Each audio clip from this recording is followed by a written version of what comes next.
Hello everyone. पिछली video में हमने जाना था कॉन्वेक्शन के थ्रू किस प्रकार से हीट ट्रांसफ़र होती है और उसके कुछ एग्जांपल्स भी हमने देखे थे।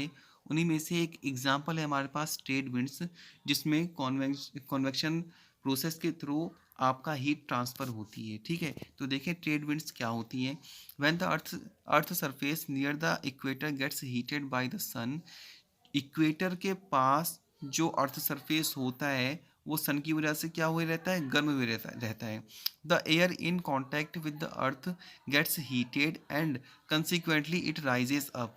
जिस वजह से जो वहाँ पर जो एयर होती है वो भी क्या हो जाती है, आपका एयर के कांटेक्ट में होने की वजह से ये भी गर्म हो जाती है। ठीक है ना, और ये आगे की ओर को बढ़ने लग जाती है। The cold air from the poles rushes toward the equator. और जबकि जो ठंडी हवा होती है वो पोल से किसकी ओर को बहती है, आपका वो आपका इक्वेटर की तरफ को बहती है। वेयर प्रेशर इज लो, जब क्या होता है आपका प्रेशर लो होता है। दस convection current of air starts between the equator and poles, or we may say that the hot air from the equator reaches the poles। तो यहाँ से क्या पता चलता है हमें कि कॉन्वेक्शन करंट फ्लो होने लग जाती है। ठीक है ना, किनके बीच में, इक्वेटर और पोल्स के बीच में।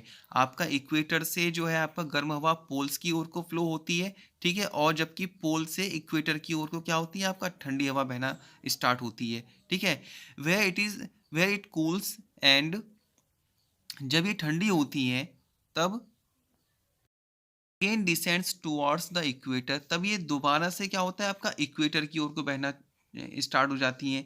As the earth rotation is from west to east, the convection current drift towards the east. हम जानते हैं कि जो अर्थ है वो रोटेट करती है कौन सी डायरेक्शन से, वेस्ट से ईस्ट की ओर को। इस वजह से जो कॉन्वेक्शन करंट है वो ड्रिफ्ट हो जाती है आपका किस डायरेक्शन में, ईस्ट की डायरेक्शन में। Thus the steady wind convection current of air blows from north east toward the equator. इसीलिए जो स्टेडी विंड होती है वो नॉर्थ ईस्ट डायरेक्शन में फ्लो होना स्टार्ट हो जाती है इक्वेटर के। ठीक है, which is called trade wind. इसी विंड को हम क्या कहते हैं, आपका ट्रेड विंड कहते हैं। ओके, नेक्स्ट टॉपिक हमारे पास है रेडिएशन। तो देखें रेडिएशन क्या होता है। The process of the transfer of heat from one place to another place without heating the intervening medium is called radiation. वह प्रोसेस जिसमें हीट का ट्रांसफ़र होता है एक प्लेस से दूसरे प्लेस में without heating the intervening medium, यानी कि जो जिस मीडियम में आपका हीट ट्रांसफ़र हो रहा है वन प्लेस से दूसरे प्लेस में, उसमें हीट ट्रांसफ़र नहीं हो रही है, तब इस टाइप की प्रोसेस को हम क्या बोलेंगे, आपका रेडिएशन बोलेंगे। Heat from the sun reaches the earth through radiation mode. जो सन से अर्थ में जो हीट आती है, ठीक है ना, वो भी किस वजह से आती है, रेडिएशन मोड की वजह से आती है, यानी रेडिएशन के थ्रू हम तक हीट पहुंचती है। ठीक है, आगे देखिए थर्मल रेडिएशन और हीट रेडिएशन। थर्मल रेडिएशन या हीट रेडिएशन क्या है, देखें every body emits energy in the form of waves. कोई भी बॉडी है वो एनर्जी इमिट करती है वेव के फॉर्म में। ठीक है ना, इसका सीधा सा एग्जांपल है आपका electromagnetic waves. Due to its temperature, यानी अपने टेम्परेचर की वजह से, these waves are known as thermal radiation और हीट रेडिएशन। इन्हीं वेव्स को हम क्या बोलते हैं, आपका थर्मल रेडिएशन या हीट रेडिएशन बोलते हैं। ठीक है ना, मैं फिर से समझा देता हूँ कि कोई भी बॉडी है वो अपने टेम्परेचर की वजह से क्या करती है, एनर्जी को इमिट करती है। ठीक है ना, वेव के फॉर्म में। और ये जो वेव के फॉर्म में जो एनर्जी इमिट हो रही है, इसी को हम, इस टाइप के रेडिएशन को हम थर्मल रेडिएशन या हीट रेडिएशन कहते हैं। आगे देखिए, when a body emits heat radiation it losses heat. On the other hand the body gains heat when ever it absorb thermal radiation.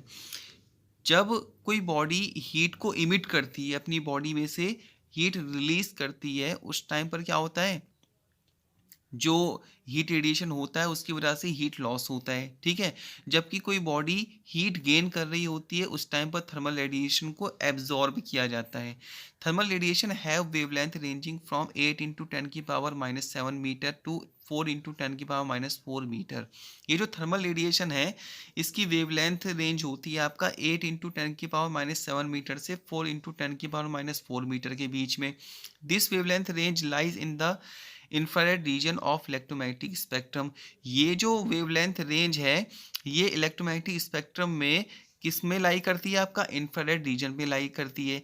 Therefore thermal radiation are also known as infrared radiation. इसी वजह से thermal radiation को हम क्या बोलते हैं, आपका infrared radiation भी बोलते हैं। ओके, आगे देखिए, thermal radiations requires no material medium for their propagation so they can travel in vacuum also. ये जो थर्मल रेडिएशन है इसको ट्रैवल करने के लिए किसी मटेरियल मीडियम की ज़रूरत नहीं होती है, ठीक है ना, जिस वजह से ये आपका वैक्यूम में भी ट्रैवल कर सकता है।